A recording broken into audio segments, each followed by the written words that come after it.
निर्मला से सटकर बैठा संतोष अपनी उंगली से उसकी नंगी बाह पर रेखाएं खींचने लगा तो वह कसम सा उठी। जिंदगी में पहली बार उसने किसी मर्द की इतनी प्यार भरी छुअन महसूस की थी।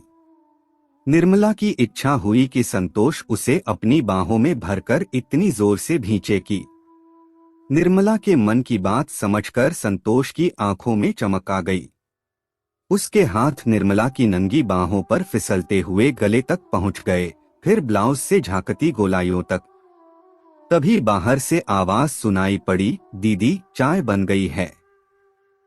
संतोष हड़बड़ाकर निर्मला से अलग हो गया, जिसका चेहरा एकदम तमतमा उठा था, लेकिन मजबूरी में वह होंठ काट कर रह गई। नीचे वाले कमरे में छोटी बहन उषा ने नाश्ता लगा रखा था। चाय नाश्ता करने के बाद संतोष ने उठते हुए कहा, अब चलूं? इजाजत है? कल आऊंगा तब खाना खाऊंगा। कोई बढ़िया सी चीज बनाना। आज बहुत जरूरी काम है, इसलिए जाना पड़ेगा। अच्छा 5 मिनट तो रुको, उषा ने बर्तन समेटते हुए कहा। मुझे अपनी एक सहेली से नोट्स लेने हैं, रास्ते में छोड़ देना। मैं बस 5 मिनट में तैयार होकर आती हूँ। उषा थोड़ी देर में कपड़े बदल कर आ गई। संतोष उसे अपनी मोटरसाइकिल पर बैठाकर चला गया। उधर निर्मला कमरे में बिस्तर पर गिर पड़ी और प्यास अधूरी रह जाने से तड़पने लगी। निर्मला की आंखों के आगे एक बार फिर संतोष का चेहरा तैर उठा। उसने झपटकर दरवाजा बंद कर दिया और बिस्तर पर गिरकर मछली की तरह छटपटाने लगी। निर्मला को पहली बार अपनी बहन उषा और मां पर गुस्सा आया। मां चाय नाश्ता बनाने में थोड़ी देर और लगा देती तो उनका क्या बिगड़ जाता। उषा कुछ देर उसे और न बुलाती तो निर्मला को वह सब कुछ जरूर मिल जाता, जिसके लिए वह कब से तरस रही थी। जब पिता की मौत हुई थी तब निर्मला 22 साल की थी। उससे बड़ी कोई और औलाद न होने के चलते बीमार मां और छोटी बहन उषा को पालने की जिम्मेदारी बिना कहे ही उसके कंधे पर आ पड़ी थी। निर्मला को एक प्राइवेट फर्म में अच्छी सी नौकरी भी मिल गई थी। उस समय उषा 10वीं जमात के इम्तिहान दे चुकी थी, लेकिन उसने धीरे धीरे आगे पढ़कर बीए में दाखिला लेते समय निर्मला से कहा था, दीदी माँ की दवा में बड़ा पैसा खर्च हो रहा है, तुम अकेले कितना बोझ उठाओगी?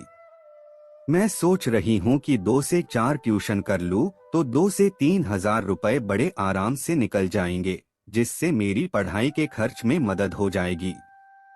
तुझे पढ़ाई के खर्च की चिंता क्यों हो रही है? मैं कमा रही हूँ न, बस तू पढ़ती जा, निर्मला बोली थी। अब निर्मला 30 साल की होने वाली है।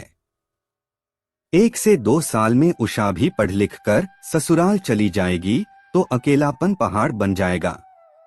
लेकिन एक दिन अचानक मौका हाथ आ लगा था तो निर्मला की सोई इच्छाएं अंगड़ाई लेकर जाग उठी थीं।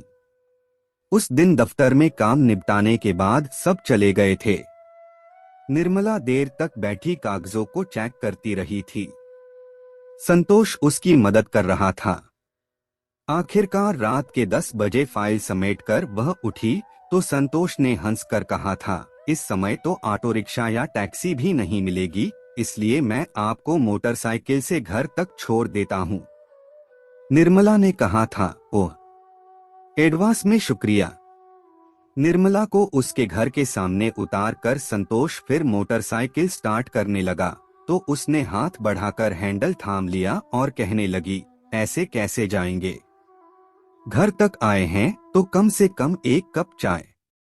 हाँ चाय चलेगी, वरना घर जाकर भूखे पेट ही सोना पड़ेगा। रात भी काफी हो गई है। मैं जिस होटल में खाना खाता हूँ अब तो वह भी बंद हो चुका होगा। आप होटल में खाते हैं? और कहाँ खाऊंगा? क्यों? आपके घर वाले? मेरा कोई नहीं है। मैं मां बाप की एकलौती औलाद था। वे दोनों भी बहुत कम उम्र में ही मेरा साथ छोड़ गए, तब से मैं अकेला जिंदगी काट रहा हूँ। संतोष ने बहुत मना किया, लेकिन निर्मला नहीं मानी थी। उसने जबरदस्ती संतोष को घर पर ही खाना खिलाया था। अगले दिन शाम के 5 बजे निर्मला को देखकर मोटरसाइकिल का इंजन स्टार्ट करते हुए संतोष ने कहा था, आइए बैठिए। निर्मला ने बिना कुछ बोले ही पीछे की सीट पर बैठकर उसके कंधे पर हाथ रख दिया था। घर पहुंचकर उसने फिर चाय पीने की गुजारिश की तो संतोष ने 1 से 2 बार मना किया, लेकिन निर्मला उसे घर के अंदर खींच कर ले गई थी। इसके बाद रोज का यही सिलसिला हो गया।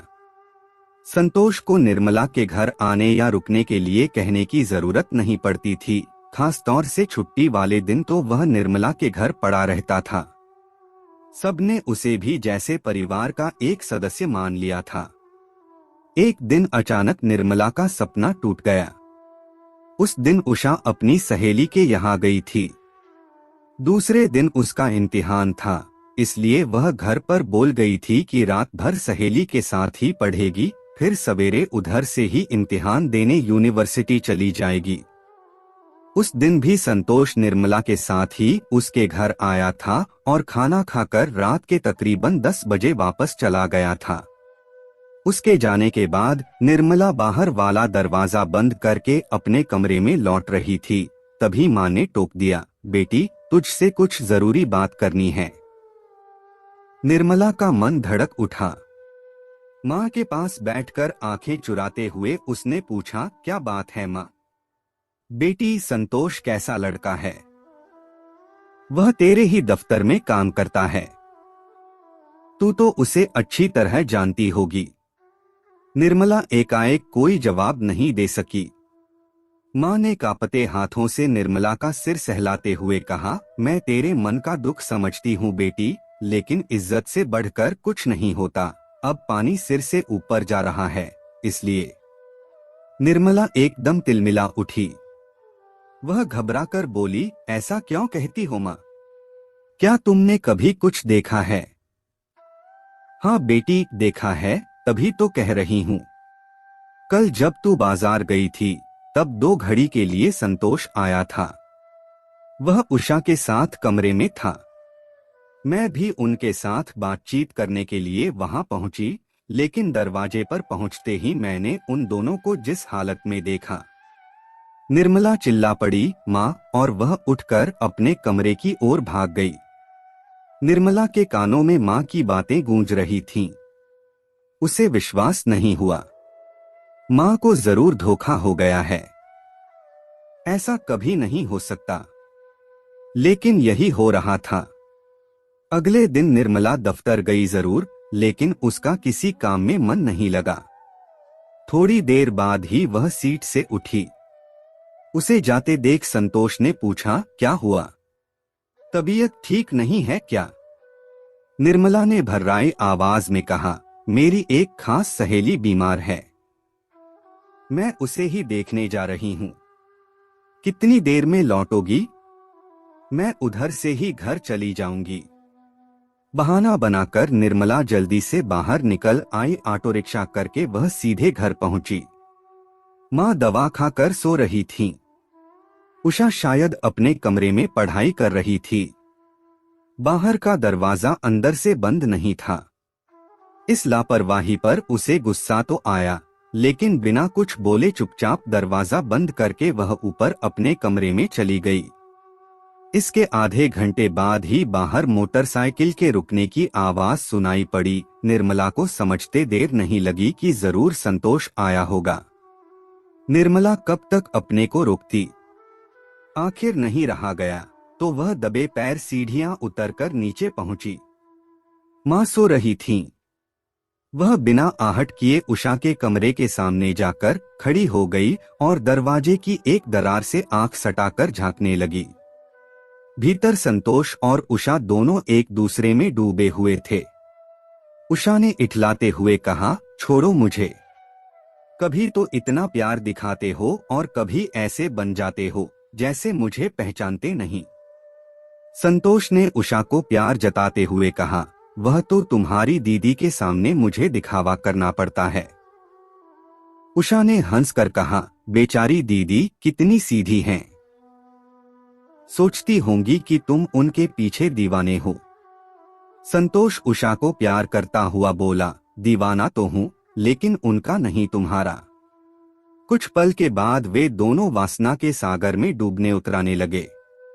निर्मला होठों पर दांत गड़ाए अंदर का नजारा देखती रही। फिर एकाएक उसकी आंखों में बदले की भावना कौंध उठी। उसने दरवाजा थपथपाते हुए पूछा, संतोष आए हैं क्या? चाय बनाने जा रही हूं।